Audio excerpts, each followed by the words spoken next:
everyone, Abdel Misa here. Thank you for joining me. As an investment professional, I get asked often these days about the ballooning national debt. You're talking $24 trillion and more to come. This is obviously very important for your future and the future of your children and grandchildren. This is also important for investment portfolios. Should you sell treasuries? Should you use gold as a hedge? What's the impact on the stock market?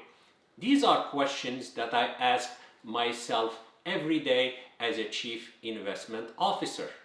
And so today I'm going to provide you my own analysis on this very critical topic. So let's get to it.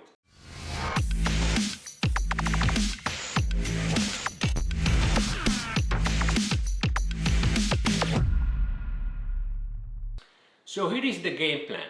We are going to cover the current situation about the national debt, who owns that debt. Then we are going to discuss the bear case, the doom case scenario, like, oh my God, we are in trouble. The bull case, we're like, look, yes, we have a high debt, but it's fine. And then I will also provide you my own take on the national debt. But before we get going, you are going to hear me talk a lot about deficits, which is not easy to control because our country is running currently a deficit. However, one thing you can certainly control is to make sure I don't have any deficits in my likes. So please make sure you press that like button, the subscribe button. I really appreciate your support. Thank you so much. So before the coronavirus crisis, our government was already running about $1 trillion deficit. What does that mean?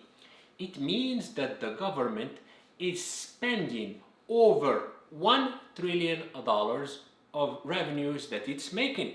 Unfortunately, with the unexpected COVID-19 crisis, Congress has already approved an additional $3 trillion of spending, taking the national debt to $24 trillion and the deficit to $4 trillion. Now, the House has proposed an additional $3 trillion, and then there will be discussions between the House and Senate to figure out the exact number.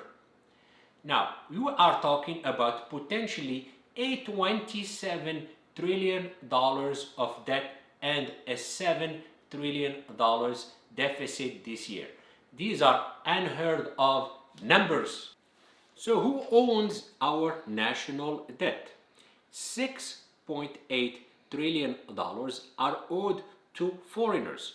This includes $1.2 trillion owed to Japan and $1.1 trillion owed to China.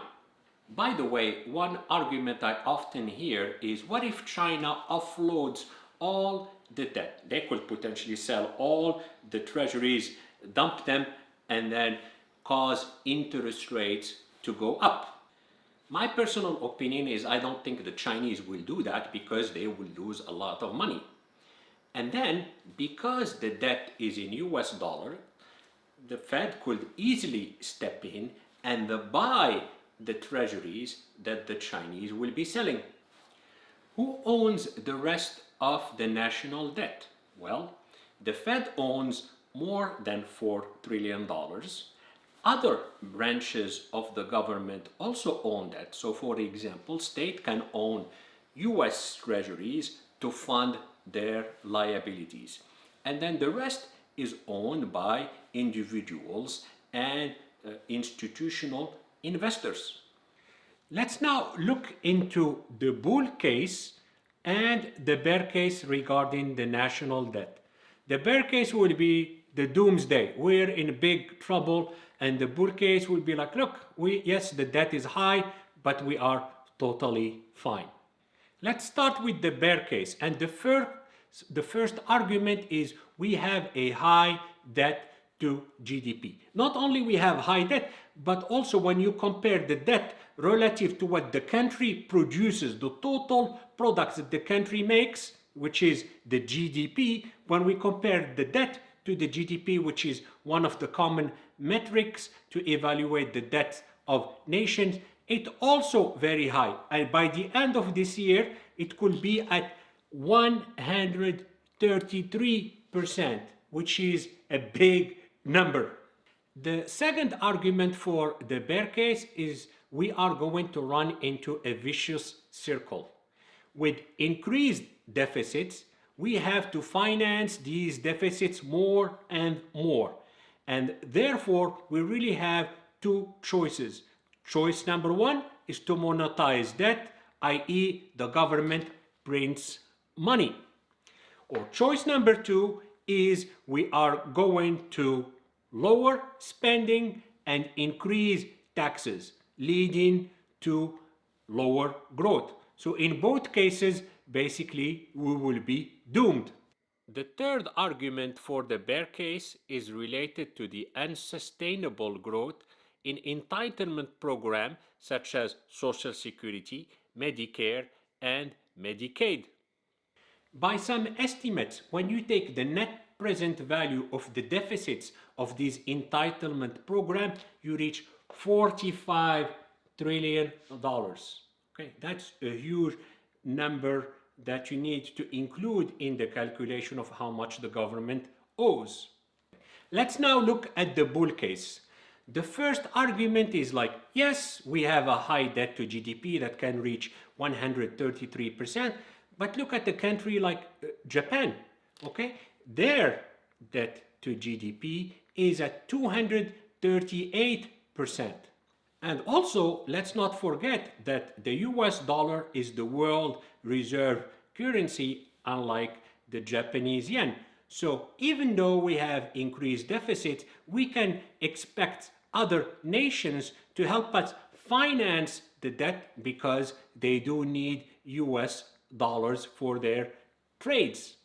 The second argument is like, yes, we have a high debt to GDP, but that ratio does not take into account of the low interest we are dealing with right now. Just look into the trajectory of the 10-year rate since the 1980s. We now have 10-year below 1%.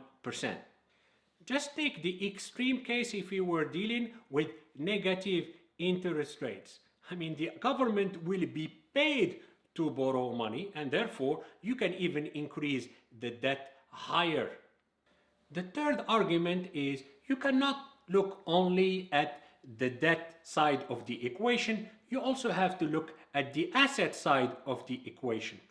Let's take an example, an individual that has $10 million of debt. So wow, $10 million might seem a lot, but what if that individual owns real estate worth $1 billion?